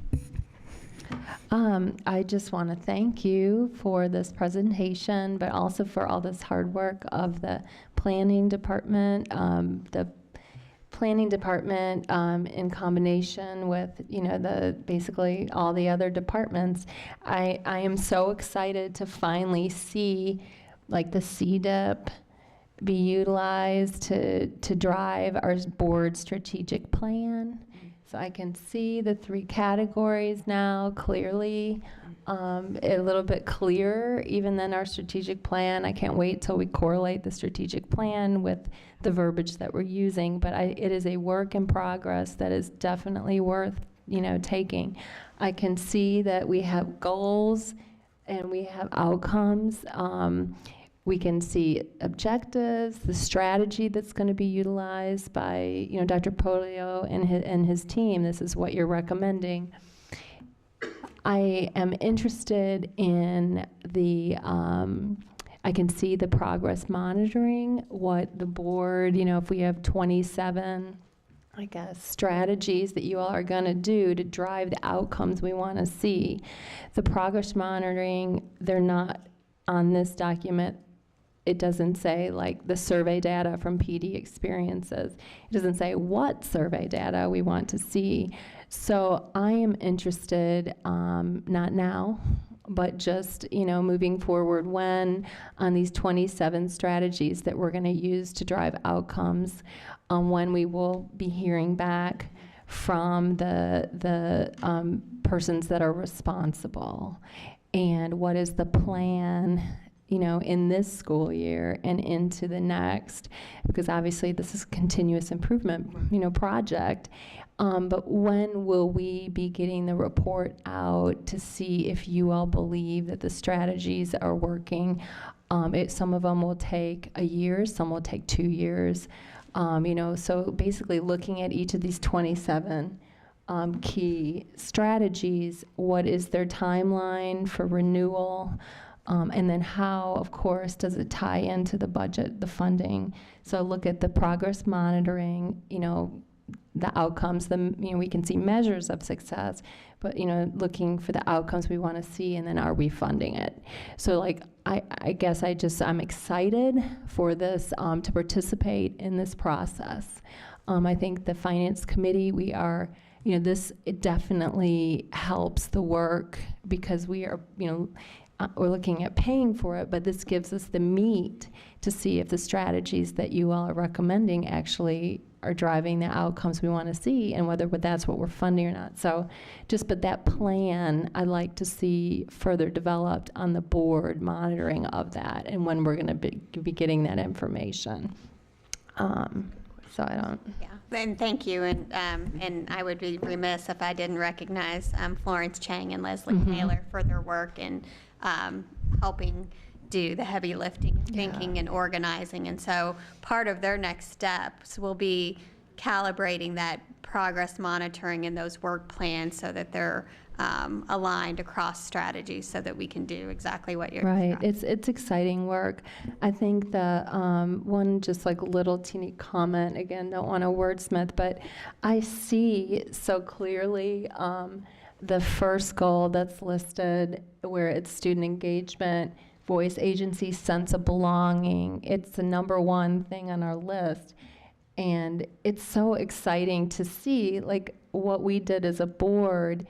If you look at the equitable access and opportunities to quality programming, to see arts and music, I wish it was listed there, because it is a key priority of the board to be listed in that, because isn't that what it does, that sense of belonging, the creativity that we're hoping to see is throughout our strategic plan. I do wish it was mentioned, because it is clearly that equitable access to advanced placement, advanced ESL, but also arts and music. Just a teeny little wordsmith. No, that's great. And maybe when, so there is a strategy, either 19 or 21, that is a nod to the 18-19 district budget priorities. But once those priorities are make it into the budget, that would be a great time to come back and reflect that change here in terms of. Right, because we're like mid-year, like you said, we're at semester. It'll be adopted and then it'll come in. And I know we've said living and breathing a lot, but it becomes that document when we take it to committees, and that drives that work. That's right. I hope you all, and I think this is what you're saying, I really see this as the legs for Vision 2020. That's such a good plan. In my opinion, that's the right, it's about the right thing for kids, and this brings it to life, I think, or helps us to know how to bring it to life. So I think you all should feel really, really proud of that work, and hopefully you see this as its legs a little bit. So we tried, yeah. Chris? I just have a real quick question. How are we defining high impact learning strategies? So a couple of areas that or points I want to make on that. One is in the past, what we've seen with activities, the 185, we would have activities such as pilot program in 3 schools, or we had a strategy around get quotes for this particular bid. So I think just, the common sense rule of that doesn't seem real high impact, but I think with each of these, we could come back and say, here's the evidence-based or the research around these strategies. And so that's something that I think would be a great addition, is to build in some of those citations and research. Yeah, I mean, I just think it'd be great if everybody, throughout the district, board members and everybody else had had a really similar understanding of what we were going for with high impact, because to me that's one of the real core elements of, maybe the core element of what we want to do is, weed out all the stuff that isn't getting us the results that we want and that we're not getting bang for our buck, and really hone in on those things that mostly give teachers the tools they need to create engaging environments, where deeper learning can happen. And of course, I'm a big believer in teacher autonomy, and I don't want to micromanage anybody's classroom at all, but to create a district-wide expectation where you're using high-impact strategies, and for everybody to understand what that means, I think is it'll take a few years, for that to seep in, but that'd be one thing that I would really bless you. One thing I would really want to see happen. Just a couple notes on that. One thing that Dr. Smith is helping to lead right now is what are we doing? What is the status of literacy? What's the kind of the state of the district with math? What are we using? Does everybody know? What are the core elements that we're looking for? And then, and she'll be bringing some recommendations forward about that. And then with what Dr. Zeitz has created in her area with the new approach for MTSS, and we are going to be targeting, as a matter of fact, 5 strategies that are known to be very high yield. And she's come up with a really great plan for how do we get those to teachers and make it very useful, and so that you could learn about it today, and tomorrow you can try it and see some great results. So I think we're doing some really, what I think are very common sense things that are pretty simple, lots of work, but it just makes sense to me. So. Anyone else? I'll just echo what many of my colleagues have already said, and appreciating that. I guess the problem of going last is a lot of things have already been said. So, but I'll echo a lot of what Vice Chair Wilner said, and just the fact that we appreciate that this is a living, breathing document. We recognize this is version 1.0 in many ways, and that we appreciate the opportunity for continual checkbacks with us, just to see how things are progressing, and appreciate all the work you've done on it. And I think that this is a much better document than what we've seen in the past. So thank you for all of your efforts for putting this together. With that being said, is there a motion to approve this 2017-18 Comprehensive District, sorry, was there a question? Oh, okay, sorry. Comprehensive District Improvement Plan, motion made by Vice Chair Wilner. Is there a second? Second made by Member Horn. All those in favor? Motion passes. Thank you very much. Thank you. Next on our agenda would be information items, but there are none, so we will move on to the consent calendar. Do any of my colleagues have any items that they wish to pull down from the consent calendar? All right. I do have one item, which will be item number P. So is there a vote to approve the consent agenda minus item P? Motion made by Member Geese, seconded by Member Kolb. All those in favor? Motion passes. I would like to pull down one item here to discuss, which would be item P, which is revision of board policies, Kentucky School Boards Association 2017 updates, and this is a first reading. So let me pull this document up. My concern with this particular policy is really, or update rather, isn't really so much what the suggested language that would be talked about being updated. It's just that to me, we already have a policy right now that we're talking, and I'm talking specifically if you're looking at your the policy document, 03.112, which is under certification and records. And I'm looking at the second paragraph within notice to parents of teacher qualification/certification. And I'm looking at the second, or I should say second section, and the second paragraph of that section. And that is currently where it is in yellow. It says, schools receiving Title I funds shall notify parents when the child has been assigned to or has been taught for 4 or more consecutive weeks by a teacher who does not meet applicable state certification or licensure requirements at the grade level and subject area in which the teacher has been assigned. My concern about this is that it seems to be more restrictive for parent notification than what we currently have, and I'm fine with the language, but what I would like to do is see if there would be any reservation or concern about striking the section that says receiving Title I funds to where it actually simply reads schools, I'm sorry, not receiving, they're striking the section that says Title I funds, just that, but where it will simply read schools, I'm sorry, I did was right the first time. Schools shall notify parents when their child has been assigned to, and then the rest of the verbiage. I feel that as a parent, I would want to know if my child, regardless if they're in a Title I school or not, is being taught for more than 4 consecutive weeks by someone who does not meet certification as a teacher. We do have this. We didn't make this revision at one point in our board policy, I think possibly a year ago or 2 ago, but this is modifying that. And I believe if my question I had about this earlier was, this is to try and meet ESSA requirements, and I perfectly understand that, but I would like us to go beyond ESSA requirements in this particular case. And I think as a parent, I would be concerned if my child was being taught in a particular subject by someone who really wasn't certified for more than 4 consecutive weeks, regardless of whatever school they went to. Is there any discussion on that? Or Jonathan, do you want to chime in on this? Well, I think you characterized it correctly, that the goal here was actually twofold. One was to align with ESSA, which talks specifically about the Title I issue.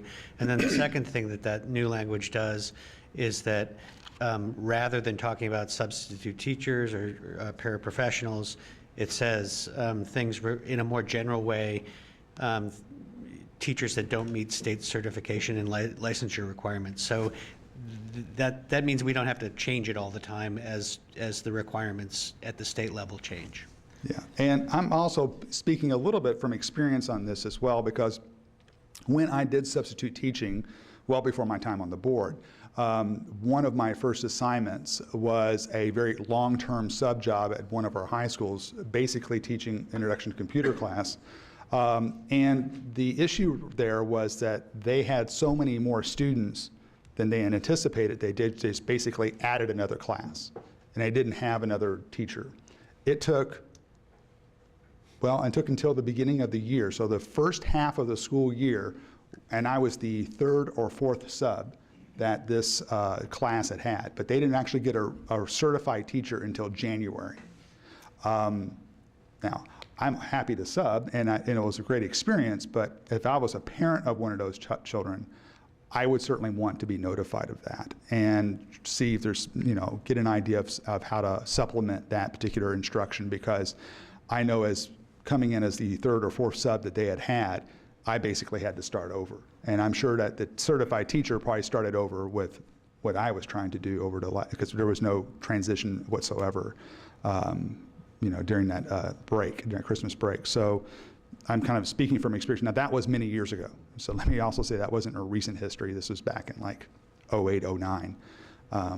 But do anyone has any concerns? Vice Chair Wilner? I was just going to, it makes sense to me, and so unless there's some compelling reason not to, I would just like to make a motion to strike the words that you mentioned. So it's just schools shall notify parents. All right, so the motion has been made. Second has been made by Member Kolb. All those in favor, or if there's any discussion? Sure, if there's any discussion. I guess Member Horn? I'd like to know what the discussion was in committee, why this didn't make it out of committee. Was there some reason, Jonathan? Like, obviously a committee vetted this. So what was I don't know what the rationale was in committee.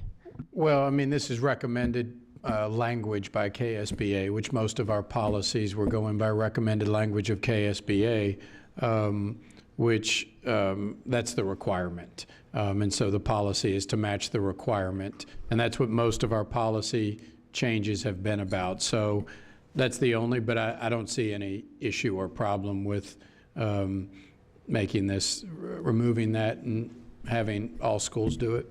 And so did committee have any, did Dr. Polio is fine with the recommendation to change it? Did committee, it sounds like, was there any concern that we're not raising related to this, Jonathan? No, I think they were comfortable with the fact that we were going to be compliant with ESSA requirements as KSBA was recommending. I don't think that they thought about what Mr. Brady's bringing forward, which is something to be considered. Ms. Duncan. I'm just wondering how many would be affected by that? How many would we be talking about notifying on a situation like that? If it's not an overwhelming number, then I think it probably would be okay. But I understand the reason for Title I student or students, I guess, was it Title I schools or Title I students? It's schools receiving Title I funds, and that's based on, ESSA redid Title I, among many other things that it did. It's the Elementary and Secondary Education Act of 1964. So as the principal of a Title I school, if you had a teacher that might go out on leave and that you had to then put a sub in there for a period of time, that 6, 8, 10 weeks, you would send that information home, that letter home to the parents of those students. So, it's an ongoing process then that the school has to be aware of and note when a sub has been in there for more than 4 weeks and send that letter home. So, it is something that schools will have to do. But I agree. I think the value of alerting parents and notifying parents is an important process. So I'm not going to say it was overwhelming or anything of that nature to provide that information to parents. I was on both sides of that aisle, and it just requires a system for us to put in place and track when a sub's been in there for more than 4 weeks. So it's not a huge number. Actually, I'd like to chime in for a second because what we're talking about is almost a return to current district policy. Because current district policy right now, if you notice in the areas that are strike through, basically says schools shall notify parents or guardians when their child has been, and then it says assigned to a room and a classroom. But it goes a little bit more deeply where it talks about a substitute teacher or solely by a paraprofessional.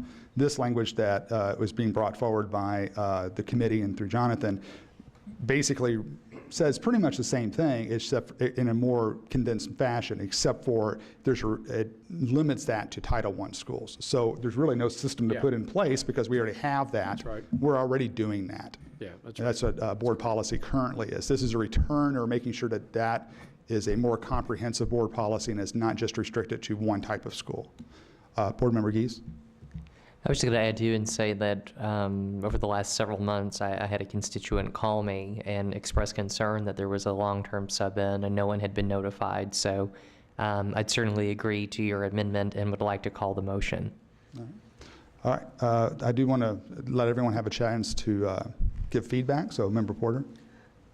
Procedure-wise, this whole section is talking about Title I.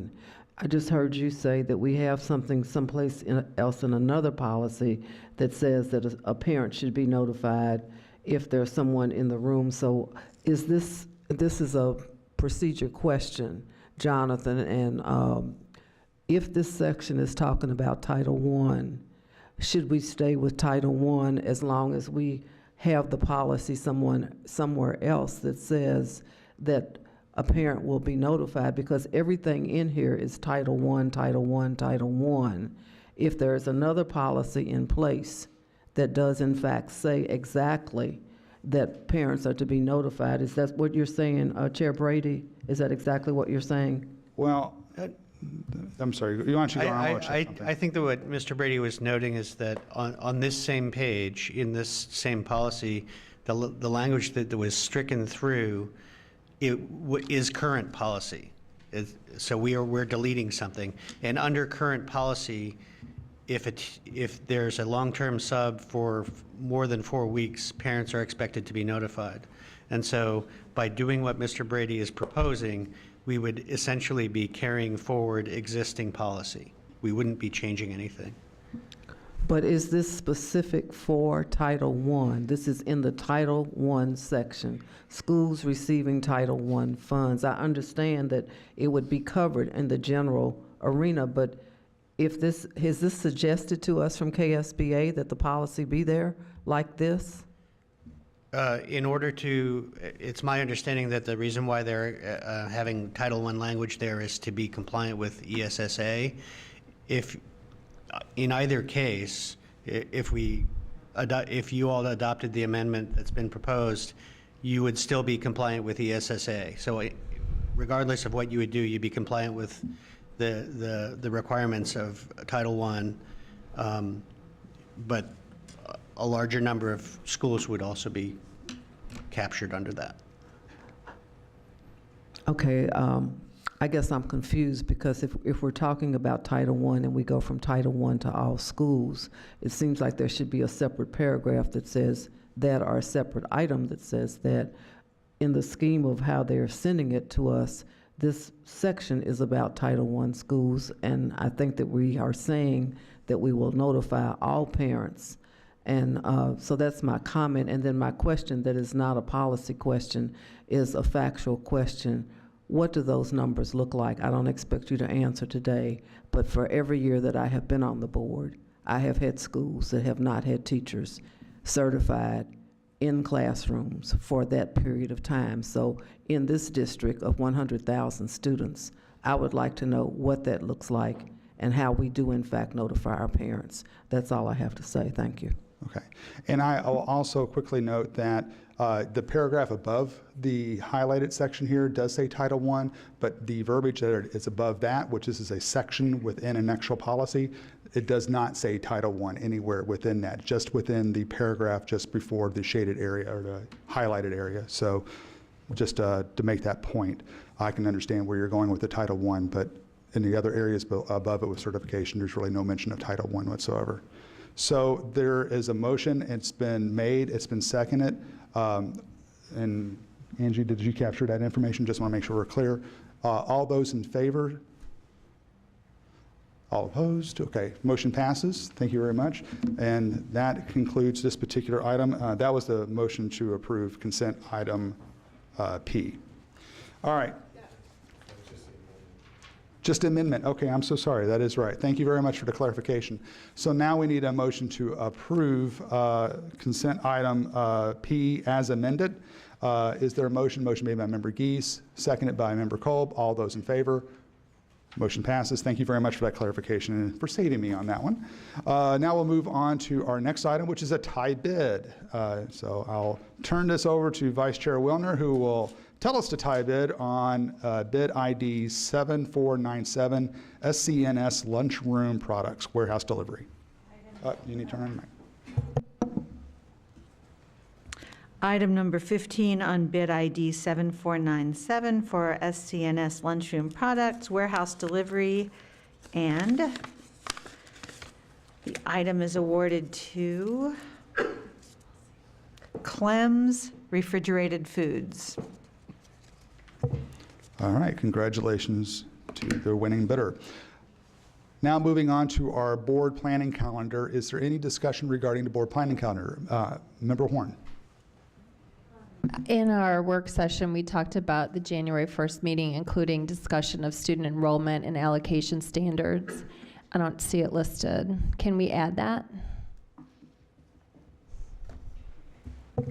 I'll turn this over to Dr. Polio so he can take a look at that. I'm still pulling it up. Okay, could you repeat that, please? I just pulled it up. Sorry. In our work session, we discussing school allocation and enrollment projections in the January 9th meeting. Will we have those available at that time? We'll have a draft available. So, yes, it is an information item with approval on the 23rd. There might be a few changes, but. Yeah. Is that Yeah, work? that's great. I just would like to have the graphs and the, to show the correlation between the revenue generators and the expense generators. We'll add that. That'd be great. Okay, Member Duncan? One of the things that I think we need to get on the calendar is at the end of the 6-month period, we need to extend Dr. Polio's time with us for the 3 extra months. So maybe that should be on there in January when we come back, because that will be the end of the 6-month period. We need that on there. Actually, can I follow up with that? I would like to turn this over to council because I believe that the additional 3-month extension was already implied with our original agreement, but I want to turn it over to Frank just to clarify that. That's correct. It was built into the contract as a possibility. The contract term is either 9 months or until the new superintendent is hired, whichever occurs first. So the extra 3 months has been built in. Okay. Then I would like for us to have some kind of idea about when we're going to get the results of, we've got 2 investigations pending concerning Manual and concerning J-Town. And do we have any idea about when we will be able to hear results of those? Yes, the first one is, the Jeffersontown one is being completed. It's in the final process. We'll share it with board members within the next, we hope in the next 5 to 7 work days. I can't be exact on that. The second one is still continuing yet, so I don't have an estimate of the completed time at this point. All righty. Any further questions, Member Duncan? Oh, yeah. Okay. I think at the consideration of how we're doing plant operators, centralization of that supervision, at some point that will be something that we will hear a recommendation on, I'm sure. But is that going to be at the end of the year, or will that be, if it's at the end of the year, we probably just need to put it on there and to remind ourselves that that's coming. I'm sure we can definitely put an information item where we discuss that. So let me check and see what would be the appropriate time, and then I'll bring back what we would, and put it on there for your review, an estimate of when that would be. All right. Thank you. Any further discussion regarding our planning calendar? All right, seeing none, is there a vote to receive the planning calendar? Motion made by Member Kolb, seconded by Member Horn. All those in favor, motion passes. Now we're on to committee reports. Are there any committee reports? Member Duncan. Well, I have the committee report of the policy committee. Actually, we've voted on, for the first reading, several of the policies that we are tonight. The entire list, I guess, is what we all have. And I would just highlight a couple of things on there. One is the requirement, we already have a criminal background check as a requirement for employees. And in that, child abuse and neglect is checked. But then this kicks this up a notch to applicants after July 2018 have to also have a letter from the cabinet of Health and Family Services stating that they are free of any of those, any charges of child abuse or neglect, which is another step that has been taken for us. Also, in that list of policies that we had was the issue concerning domestic and dating violence, and the requirement that if an employee is informed of these or is aware of these things, they must be reported to law enforcement. And this covers even situations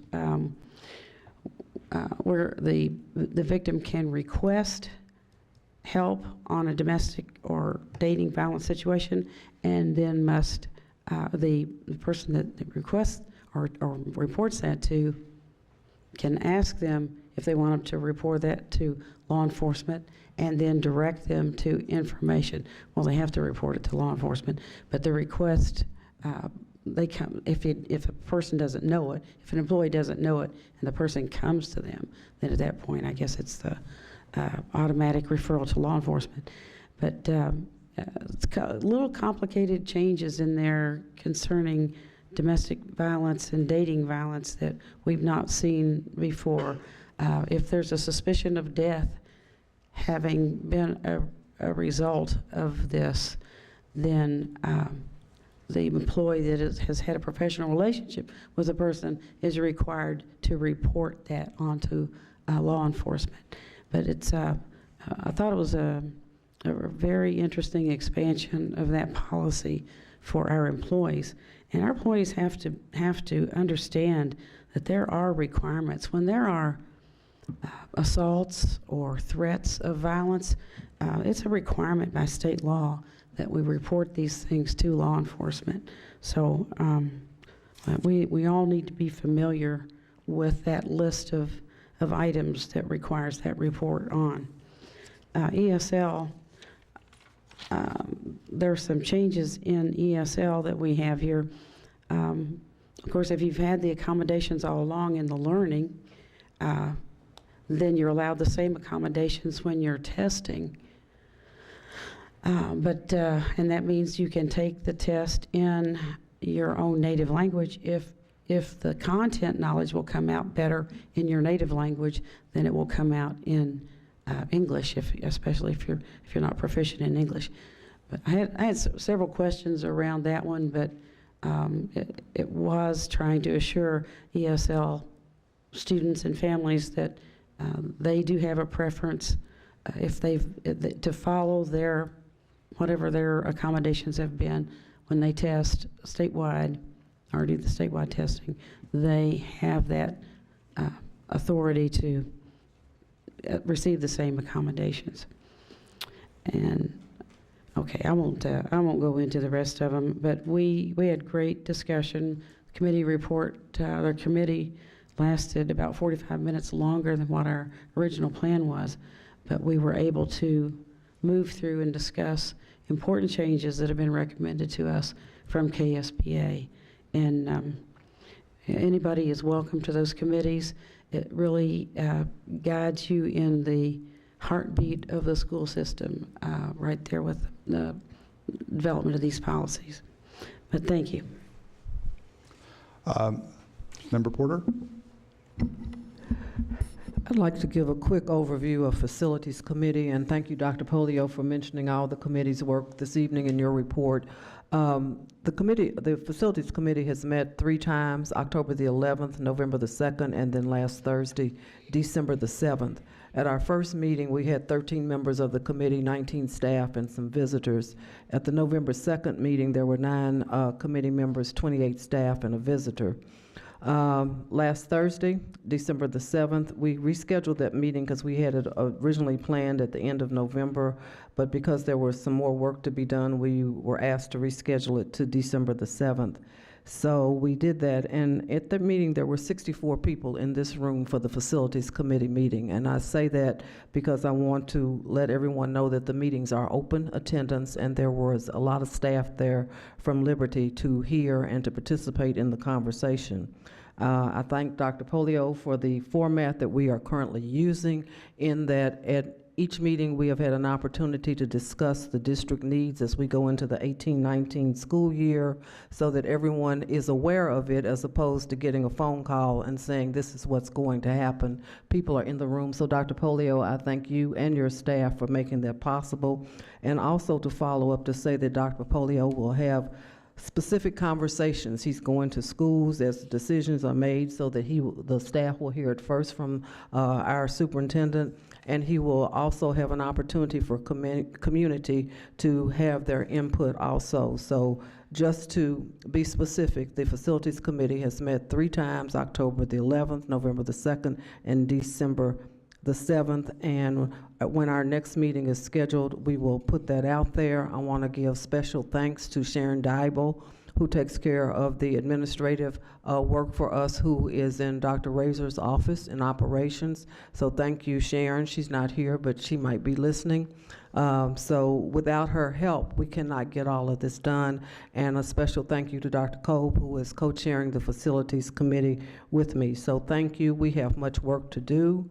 The bigger issue is figuring out the inequities within the district, within our facilities, but the immediate issue is currently to make sure that we are communicating to our community, our staff, and our students as to what our district will look like as we go into the 18-19 school year.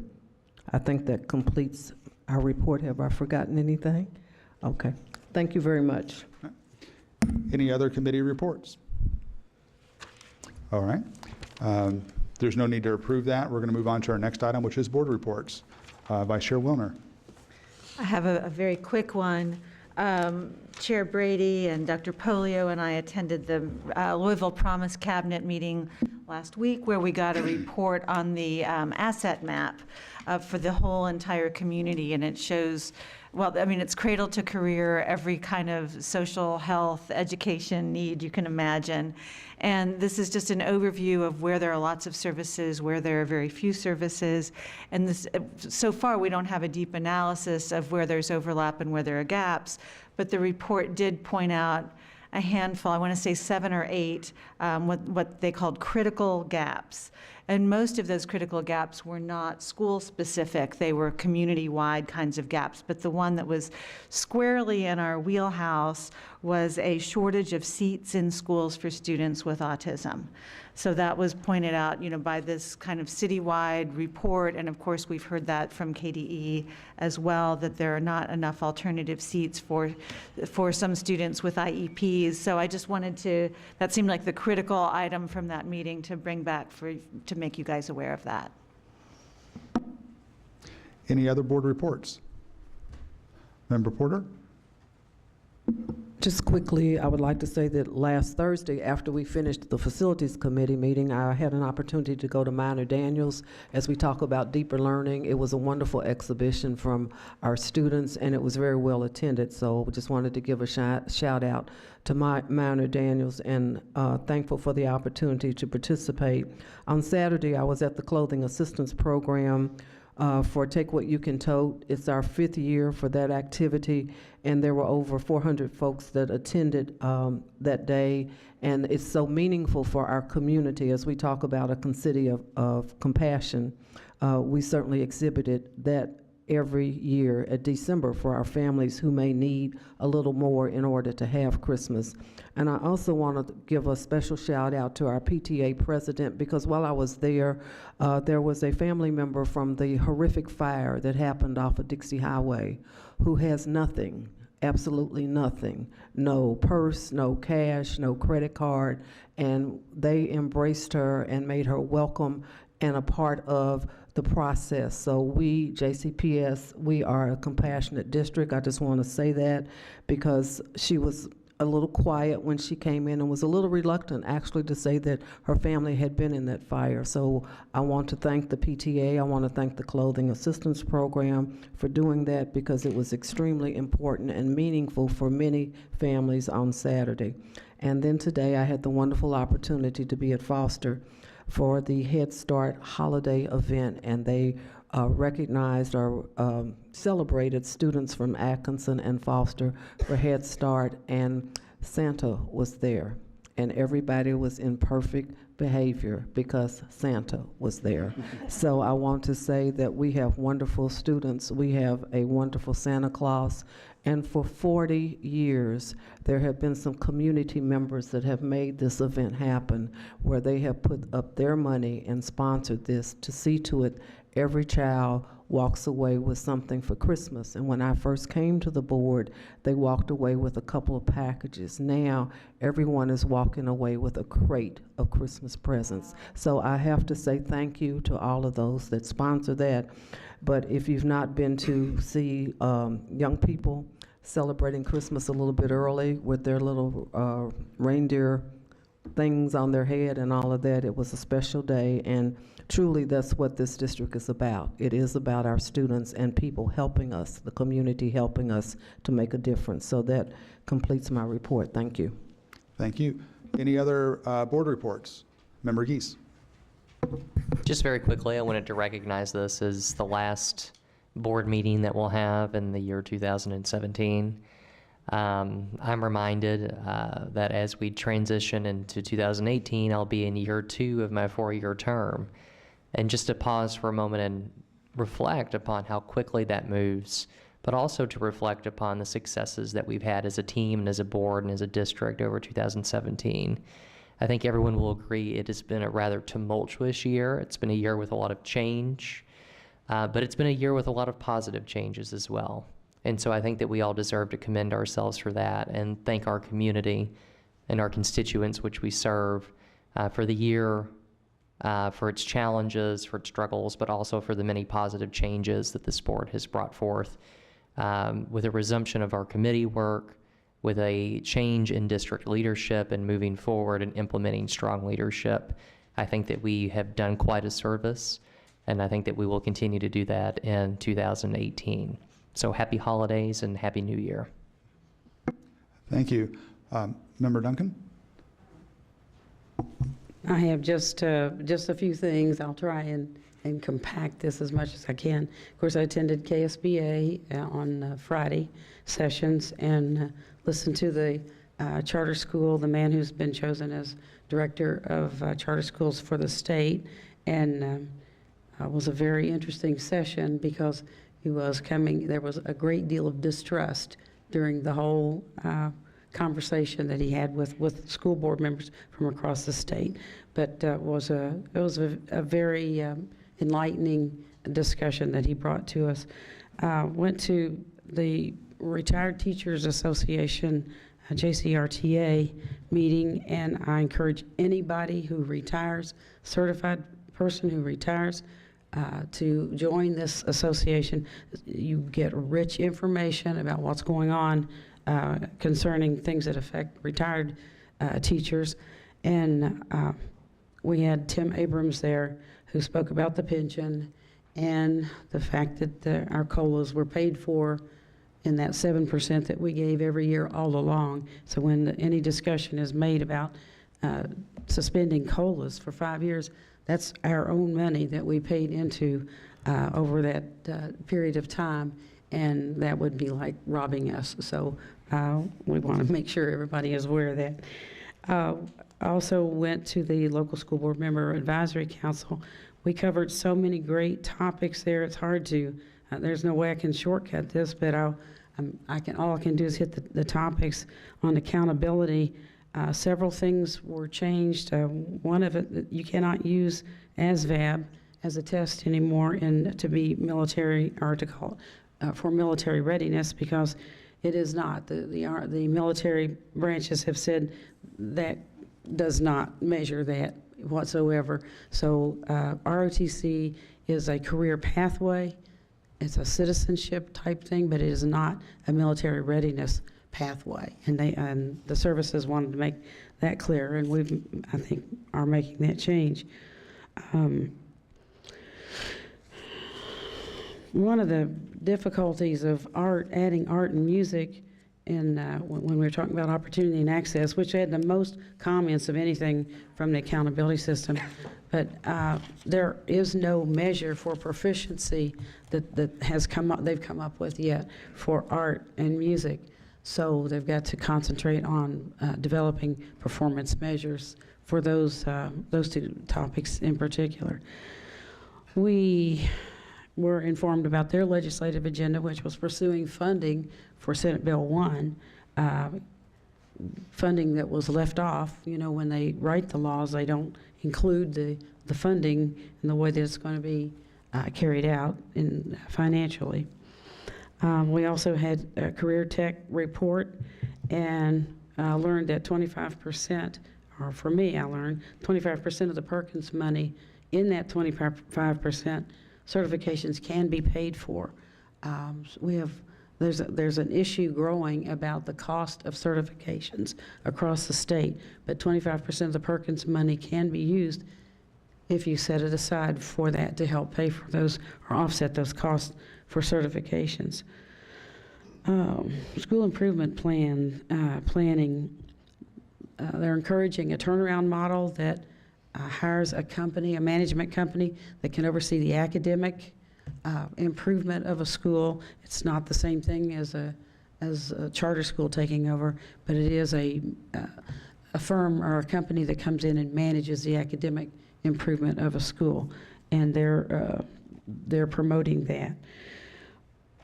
And the audit team is, of course, a change in how it's made up. And then the change in the names of focus schools. We don't call them focus schools anymore. They're called targeted support and intervention schools. And priority schools are now called comprehensive support and intervention schools. That's just a brief overview of those meetings. I picked up lots of information in those, though, and appreciate the opportunity to get to serve on those committees. All right, thank you, Member Duncan. Any other board reports?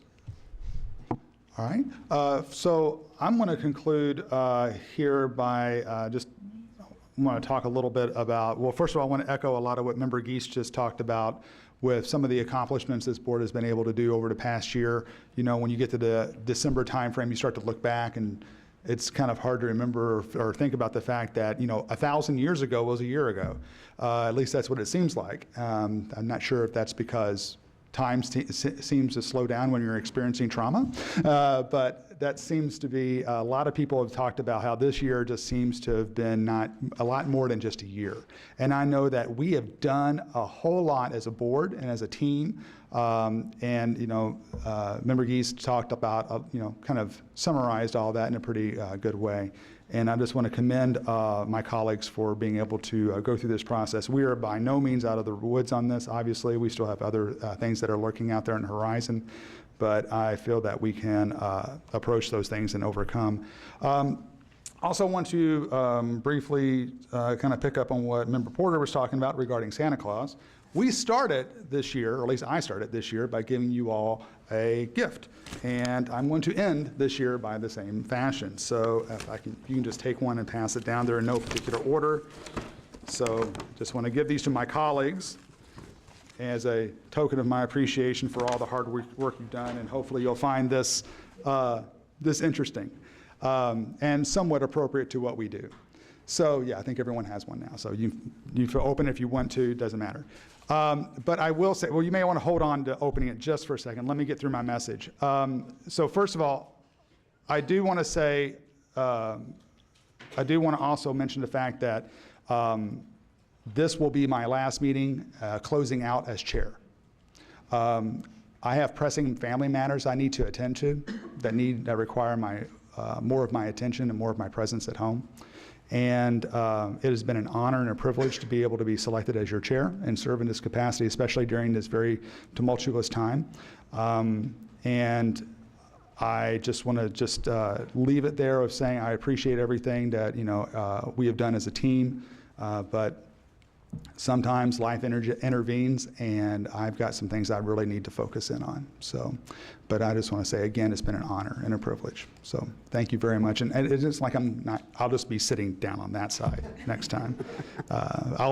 When we start our meeting next year, I'll still start that, but I will not end it because, as you may know, our first meeting of the year is an organizational meeting, and usually a chair is selected or renewed. But I have got to focus on things at home. So with that being said, thank you very much. Happy holidays and Happy New Year to everyone and everyone on the staff as well. And with that, I'll say that concludes our board reports. There is no need for an executive session, and therefore there's no action item associated with that.